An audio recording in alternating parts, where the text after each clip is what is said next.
Buenas tardes, Valentín. Partido muy duro, muy disputado, muy igualado.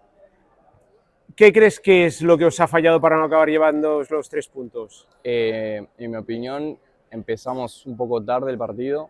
La intensidad con la que iniciamos no fue con la que finalizamos, con la que terminamos. Pero ya esto es una consecutiva, entonces es tiempo de despertar y de empezar a poner esta misma actitud en el último set, en el tiebreak, en el primero. Esperemos que esto sea así. Otra vez grada llena, mucho ambiente. ¿Cómo recibís los jugadores la afición? Para mí muy bien, entre más ruido haya, entre más presión, claro, exactamente, me nutre, me hace también explicar, gritar, entonces me gusta mucho.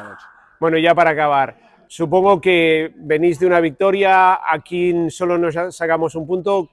¿Crees que afectará al equipo o tiraremos hacia adelante? Yo creo que no, creo que realmente nos tenemos que ser más fuertes acá en casa de local, pero como dije, es todo en el principio del set y esto vamos a aplicarlo en el entrenamiento para el próximo partido e iniciar de igual. Pues muchísimas No, gracias, gracias. felicidades por el punto y nos seguimos viendo por aquí y por el canal. Nada, un saludo a todos. Chao. Chao.